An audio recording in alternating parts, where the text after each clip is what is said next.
Nah, selamat datang di pertemuan ekonomi pada kali ini. Nah, Ibu akan menerangkan tentang manajemen.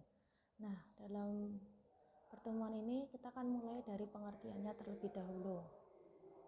Nah, pengertian manajemen itu bisa dilihat dari berbagai macam, yaitu mulai dari yang pertama adalah seni, yang kedua adalah ilmu pengetahuan, dan yang ketiga adalah proses.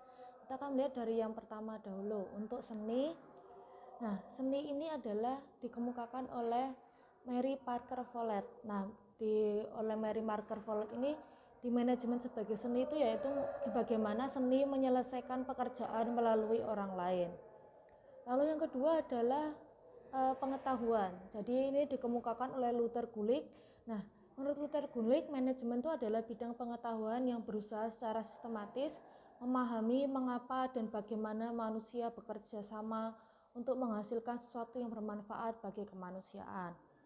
Nah, lalu yang ketiga adalah manajemen sebagai proses. Nah, di sini dikemukakan oleh A.F. Stoner. Jadi, manajemen itu adalah proses perencanaan, pengorganisasian, kepemimpinan, dan pengawasan kegiatan anggota serta tujuan penggunaan organisasi yang sudah ditentukan. Nah, di sini dari tiga pengertian itu tadi, lalu pengertian manajemen itu apa? Jadi manajemen itu adalah proses perencanaan, pengorganisasian, kepemimpinan, dan pengendalian kegiatan anggota organisasi, dan proses penggunaan sumber daya organisasi lainnya untuk mencapai tujuan organisasi yang telah ditetapkan. Nah, lalu kita akan melihat untuk fungsi manajemen. Nah, di sini fungsi manajemen itu dikemukakan oleh beberapa tokoh, yaitu di sini ada 6 tokoh. Kita mulai dari punyanya George Terry dulu. Nah, di dalam George Terry ini, dari mulai George Terry sampai dengan Pak Sondang Siagian, itu ada 2 tahap awal yang sama, yaitu planning dan organizing. Jadi dalam fungsi manajemen ini memang paling awal itu adalah fungsi perencanaan. Nah, fungsi perencanaan ini diletakkan di paling awal karena kita kan sebelum menentukan tujuan kita harus merencanakan dulu tujuan itu apa, lalu apa yang dicapai, bagaimana cara mencapai dan lain sebagainya. Nah, di dalam planning ini kemudian lalu dilanjutkan dengan organizing. Organizing ini adalah membuat struktur organisasi dari apa yang akan dilakukan oleh rencana itu tadi. Orang-orangnya siapa, organisasi yang dibutuhkan seperti apa. Nah, lalu kita akan lihat untuk spesialisasi punyanya Pak George Terry.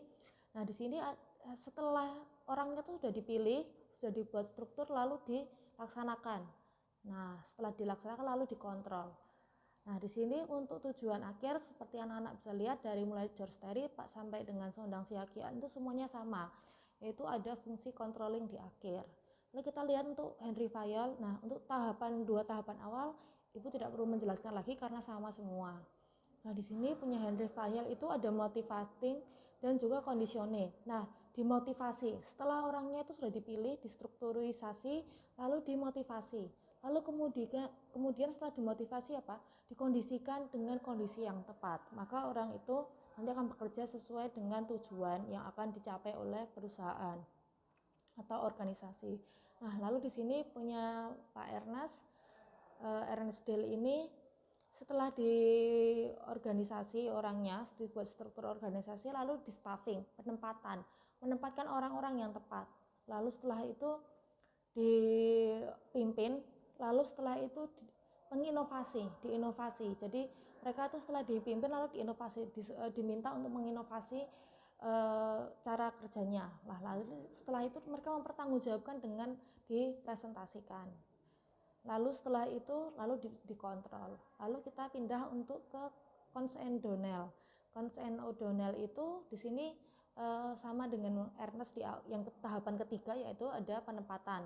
Lalu kemudian kalau setelah penempatan ada hal yang sama lagi ternyata dari yang Ernest itu, yaitu directing. Habis ditempatkan, dipimpin, lalu dikontrol.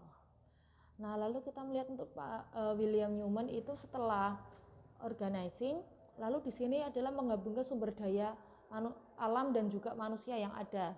Digabungkan seluruh sumber daya alam, entah alam, manusia, dan juga modal, itu digabungkan menjadi sumber daya yang tepat untuk membangun organisasi ataupun perusahaan. Lalu dipimpin, lalu selanjutnya dikontrol.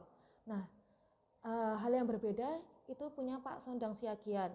Justru setelah diorganisasikan, lalu dimotivasi, Lalu setelah dimotivasi baru dikontrol. Nah, selanjutnya kita akan membahas tentang fungsi yang pertama, yaitu tentang perencanaan atau plan di sini. Ini adalah fungsi organisasi yang paling mendasar dan juga yang paling penting. Nah, di sini untuk fungsi perencanaan itu harus bisa menjawab 5W1H, yaitu mulai dari apa, kenapa, bagaimana, apa organisasi itu yang akan hendak dicapai, kenapa, lalu di mana, lalu siapa yang akan melakukannya, lalu kapan waktunya, kapan akan dilaksanakan itu, jadwalnya kapan, harus selesai kapan, dan lain sebagainya, lalu bagaimana akan melakukannya. Nah, di sini pembagian perencanaan itu ada dibagi menjadi 3, mulai dari yang perencanaan jenjang atas atau top level, jenjang menengah, middle level, dan juga perencanaan jenjang bawah atau low level. Nah, top level ini adalah yang seorang manajer yang melakukan perencanaan itu secara menyeluruh, secara strategis. Dia bagaimana memberi petunjuk umum, merumuskan tujuan, dan juga mengambil keputusan. Berbeda halnya dengan yang jenjang menengah. Ini lebih bersifat administratif, bagaimana menyangkut cara-cara menempuh tujuan dari perencanaan itu dapat dilaksanakan. Lalu kita berpindah ke jenjang bawah. Jenjang bawah ini dia lebih ke operasional, lebih ke pelaksanaannya. Jadi ini yang langsung bersentuhan dengan karyawan-karyawan di bawahnya.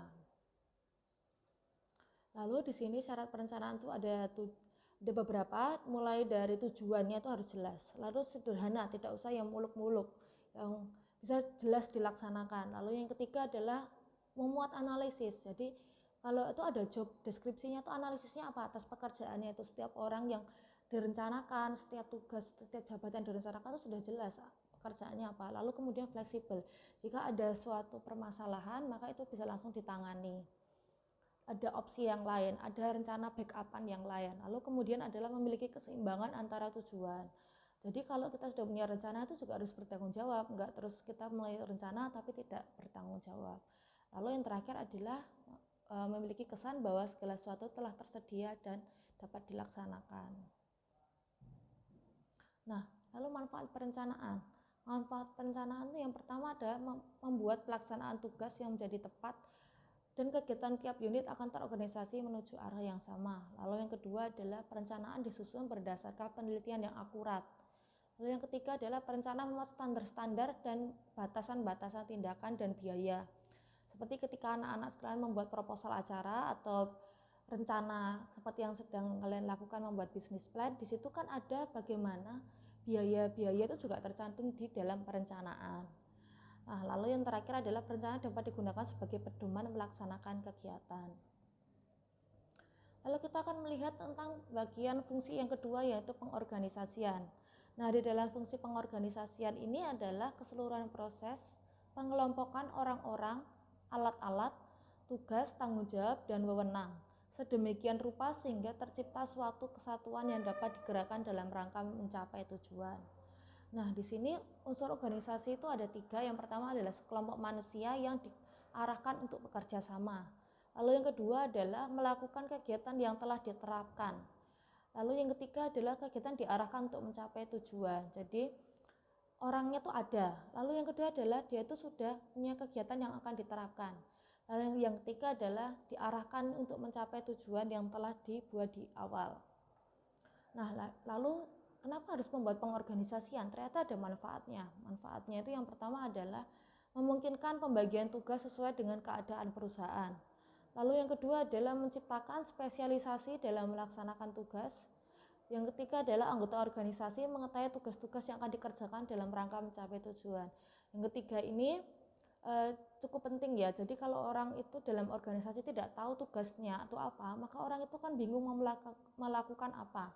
Nah, dia itu harus sudah tahu tugasnya apa agar bisa bersama-sama mencapai tujuan organisasi atau perusahaan. Nah, di sini kita akan berpindah ke dalam fungsi pengorganisasian. Nah, di sini fungsinya itu ternyata yang pertama adalah adanya pendelegasian wewenang. Jadi tidak semuanya dikerjakan oleh satu orang, ada orang-orang lain yang akan membantu tugas-tugas tersebut sehingga melakukan tugas secara harmonis dan juga selaras. Lalu yang kedua adanya pembagian tugas yang jelas. Kalau pembagian tugasnya jelas itu maka tidak akan ada ketidakadilan dalam suatu organisasi, ada yang terlalu tinggi, ada yang terlalu rendah beban kerjanya. Nah, lalu yang ketiga adalah memiliki manajer puncak yang profesional untuk mengkoordinasi seluruh kegiatan. Nah, di sini ada bentuk organisasi. Itu yang pertama adalah bentuk organisasi garis. Bentuk organisasi garis ini biasa disebut sebagai organisasi komando. Jadi garis di sini itu menunjukkan bagaimana komando yang akan dilakukan oleh pimpinan kepada bawahannya. Nah, asal masih terhubung garis, berarti itu pimpinan itu sesama yang setara itu ada yang bisa saling memerintah, ada yang tidak. Nah, ini juga disebut sebagai bentuk organisasi militer. Nah, tapi organisasi garis ini ternyata hanya cocok untuk yang areanya jumlahnya sedikit dan belum ada spesialisasi. Nah, di sini ada kelemahan dan juga kelebihan dari organisasi garis. Untuk yang kelebihannya yaitu kesatuan komando itu lebih terjamin karena pimpinan berada di tangan satu orang. Lalu yang kedua adalah pengambilan keputusannya cepat. Lalu yang ketiga adalah prinsip the right man on the right place itu bisa dilaksanakan, menerapkan orang yang tepat di posisi yang tepat. Lalu yang keempat adalah kemampuan dan sifat-sifat setiap karyawan itu dapat diketahui karena orangnya tadi cuma sedikit, tidak terlalu banyak, jadi sangat mudah untuk diidentifikasi. Dan yang terakhir adalah terdapat rasa kekeluargaan sesama karyawan, karena orangnya sedikit, rasa keluarganya itu masih sangat tinggi karena satu sama lain itu kenal dan saling mengetahui satu sama lain. Nah, tetapi di sini sisi positifnya juga ada sisi negatifnya. Sisi negatifnya adalah karena di sini tuh organisasinya itu berada di dalam satu tangan. Nah, dia ini maju mundurnya itu jadi ada di satu orang itu. Kalau dia salah mengambil keputusan, maka organisasi itu akan mengambil kesalahan atau mengambil keputusan yang salah. Nah, lalu karena dia itu keputusan puncak ada di satu orang, maka tuh cukup besar untuk terjadinya otoriter. Nah, yang ketiga adalah kesempatan karyawan berkarya terbatas karena organisasinya kecil. Orangnya kan cuma sedikit, jabatannya sedikit. Jadi kan orangnya hanya itu-itu saja. Nah, lalu selanjutnya ada organisasi bentuk fungsional. Nah, di sini organisasi bentuk fungsional itu dia sudah mementingkan fungsi dari setiap anggota yang ada. Nah, di sini ciri-cirinya adalah terdapat pemisahan tugas dalam pemberian tugas. Lalu yang kedua adalah pelaksanaan tugas tidak banyak memerlukan koordinasi. Lalu yang ketiga adalah koordinasi hanya perlu dilaksanakan di pimpinan jenjang atas. Jadi jenjang bawah itu tidak langsung berkoordinasi dengan pimpinan jenjang atas. Nah, lalu yang keempat, pembagian unit-unit organisasi didasarkan atas spesialisasi atau tugas. Seperti yang dikatakan di awal tadi, ini sudah sesuai dengan fungsi masing-masing orang yang tergabung dalam organisasi. Nah, lalu selanjutnya adalah para direktur menyewa wewenang komando pada unit-unit yang berada di bawahnya atas nama sendiri dan tidak perlu nama direktur utama. Jadi di sini para manajer pemasaran atau keuangan di gambar organisasi ini langsung bertanggung jawab ke bawahnya. Jadi tidak perlu pakai nama direktur utama. Nah, di sini ada juga sama seperti organisasi garis tadi, di sini organisasi fungsional juga punya kelebihan dan juga kelemahan. Untuk kelebihannya yaitu tugas-tugas karyawan dapat dibagi secara tegas sehingga tidak ada kesimpang siuran. Lalu yang kedua adalah produktivitas tinggi karena dapat diterapkan asas spesialisasi. Lalu yang ketiga adalah koordinasi bagi karyawan pada fungsi yang sama, mudah karena terdapat persamaan tugas. Yang keempat adalah koordinasi secara terus-menerus hanya di jenjang atas. Dan yang kelima adalah kelancaran tugas dan pembagian fungsi. Pimpinan yang sejenjang lebih atas dapat memberi perintah pada pimpinan bawahnya. Jadi di sini dilihat bahwa karena sudah ada pembagian yang jelas, itu lebih memudahkan organisasi ini untuk bergerak. Karena sudah ada fungsi-fungsi yang jelas, koordinasinya juga cukup di jenjang-jenjang yang atas saja. Jadi jenjang bawah tidak perlu harus terus berkoordinasi langsung dengan jenjang atas. Lalu kelemahannya sulit mengadakan mutasi dalam perusahaan karena dia ini sudah dalam fungsi-fungsi yang berbeda. Jadi kalau untuk melakukan mutasi kan sulit karena apa? Kita harus melatih orang baru lagi, memberikan pelatihan lagi. Lalu koordinasi secara menyeluruh sulit dilaksanakan karena organisasi ini sudah dalam bentuk yang besar. Maka kan lebih sulit untuk mengumpulkan orang itu dalam suatu kali waktu. Atau koordinasi akan lebih sulit serentak sama, itu sulit sekali. Karena perbedaan tugas menjadi pengkotaan, bahkan ada yang tidak kenal satu sama lain. Nah, ini terjadi kesimpang siuran karena tidak bisa membedakan mana nasihat, mana perintah. Lalu selanjutnya adalah ini organisasi garis dan staf. Di sini ada ada yang di direktur ini ada pembantunya, staff, ada pembantu direkturnya, lalu baru ke manajer per bidang.